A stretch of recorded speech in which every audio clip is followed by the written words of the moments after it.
Ini adalah sekolah kami, SD Negeri 106232 Penggalangan yang terletak di Desa Penggalangan, Kecamatan Tebing Syah Bandar, Kabupaten Serdang Bedagai.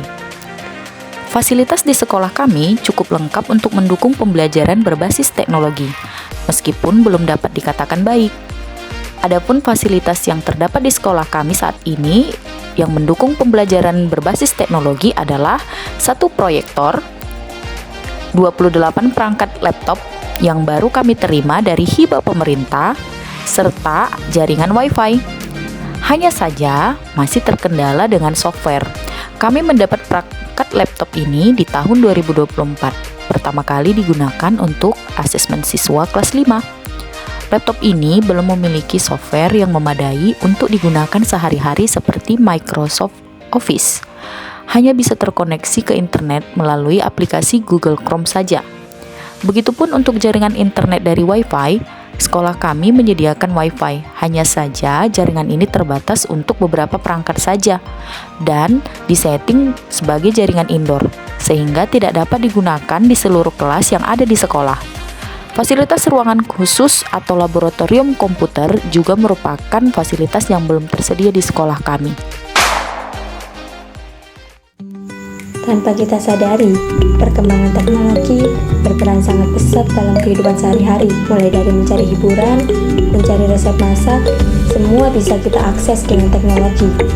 Tak terkecuali di bidang pendidikan. Peran teknologi di pendidikan sangatlah penting. Mulai dari mencari rumus-rumus cepat, mencari referensi, semua bisa diakses melalui internet. Pemanfaatan teknologi dalam bidang pendidikan diantaranya menambah wawasan. Melihat begitu pentingnya teknologi berperan dalam kehidupan, menjadi acuan sekolah untuk mampu meningkatkan kemampuan teknologi, informasi, dan komunikasi siswa. Menjadikan siswa yang dapat mengikuti perkembangan zaman sehingga mampu berdaya saing tinggi perlu perhatian khusus sekolah, terutama guru.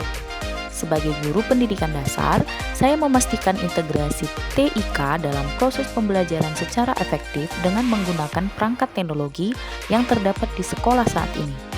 Sekolah kami merupakan sekolah yang berada di pedesaan. Kekurangan sarana dan prasarana menjadi salah satu kesenjangan pendidikan yang perlu perhatian dari pemerintah setempat. Namun, meskipun demikian, melihat perkembangan zaman yang semakin canggih, kami para guru harus mampu kreatif mengenalkan TIK kepada siswa, setidaknya melalui hal sederhana dengan mengintegrasikan TIK pada mata pelajaran lainnya. Langkah konkret yang dapat saya lakukan sebagai guru dalam mengintegrasikan TIK kepada siswa adalah yang pertama, merancang pembelajaran dan menggunakan PowerPoint, membuat video pembelajaran, menampilkan video pembelajaran yang sebelumnya sudah diunduh, menonton film pendek, dan semuanya itu dapat ditampilkan melalui proyektor. Saya dan beberapa guru juga terkadang menggunakan jaringan internet pribadi karena keterbatasan penggunaan Wi-Fi sekolah. Terkhusus di kelas saya yang mengampu di kelas tinggi, saya terkadang meminta izin kepala sekolah untuk memberi izin siswa membawa handphone mereka masing-masing ke sekolah.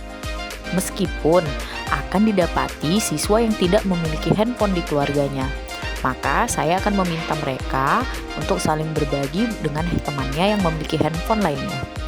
Handphone ini saya gunakan dan saya integrasikan dengan pembelajaran mata pelajaran lainnya. Misalnya, untuk mereka mengerjakan LKPD secara online dapat menggunakan Google Form yang mereka kerjakan hari itu juga di kelas dengan menggunakan handphone mereka.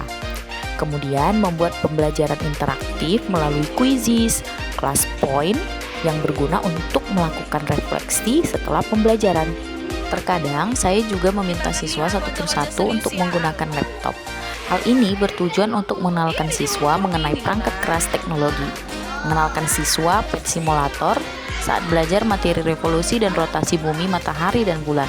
Karena sekolah kami tidak memiliki media pembelajaran yang memadai, maka laboratorium ini saya pergunakan secara virtual.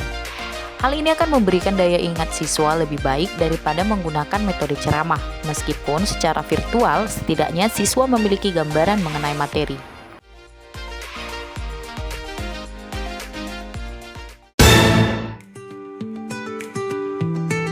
Sejauh ini, dampak positif yang saya perhatikan adalah siswa lebih semangat belajar karena TIK ini merupakan sesuatu yang baru untuk mereka. Mereka lebih antusias karena pada dasarnya sebenarnya siswa tidak terlalu asing dengan penggunaan teknologi. Contohnya saja ketika mereka bermain game online seperti Free Fire, Mobile Legends, Minecraft, dan lain sebagainya.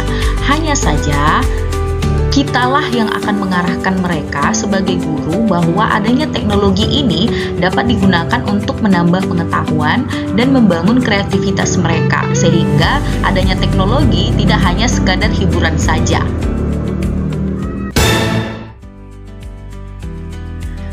Adapun tantangan yang saya hadapi, sudah pasti yang pertama adalah ketersediaan sarana dan prasarana. Saya berharap sekolah kami dan sekolah-sekolah lainnya segera memiliki laboratorium komputer dengan perangkat keras dan juga perangkat lunak yang memadai, sehingga pembelajaran TIK ini dapat diintegrasikan di pembelajaran dengan mata pelajaran lainnya di kelas. Kemudian, tantangan lainnya adalah kemauan guru untuk mempelajari TIK. Maksudnya adalah guru kurang mau untuk belajar, memahami, dan mempelajari teknologi dalam pembelajaran. Nah, fakta di lapangan saat ini, sebagian besar guru di sekolah kami masih banyak yang belum menguasai ilmu penggunaan TIK. Masih banyak yang dapat kita katakan gagap teknologi. Nah, kemudian ada juga tantangan yang lainnya, yaitu dukungan dari pihak sekolah dan dinas setempat dalam menyediakan sarana prasarana yang memadai, serta tantangan dari dukungan orang tua. Nah, masih ada beberapa orang tua yang tidak mendukung siswa dalam memahami TIK. Para orang tua menyediakan gadget atau handphone, hanya saja tidak dibarengi dengan pengawasan yang ketat, sehingga gadget hanya sekadar alat komunikasi dan hiburan saja. Padahal kita tahu dengan penggunaan yang bijak, teknologi dapat digunakan untuk membantu siswa belajar dan menambah pengetahuan mereka yang belum mereka dapatkan di sekolah. Demikianlah pemaparan saya untuk menjawab pertanyaan pada sesi diskusi kali ini. Akhir kata, menurut saya meskipun sekolah memiliki keterbatasan infrastruktur seperti kondisi di sekolah kami, kita sebagai guru tidak boleh berdiam diri saja. Kita harus menjadi agen perubahan untuk menciptakan agen generasi dan agen perubahan di masa depan. Terkadang kita juga harus rela untuk memberikan pelayanan yang terbaik seperti mengeluarkan dana pribadi. Namun, tetap dengan catatan hal tersebut tidak memberatkan kita karena pada dasarnya kita memiliki keterbatasan masing-masing. Sekian dari saya ucapkan terima kasih.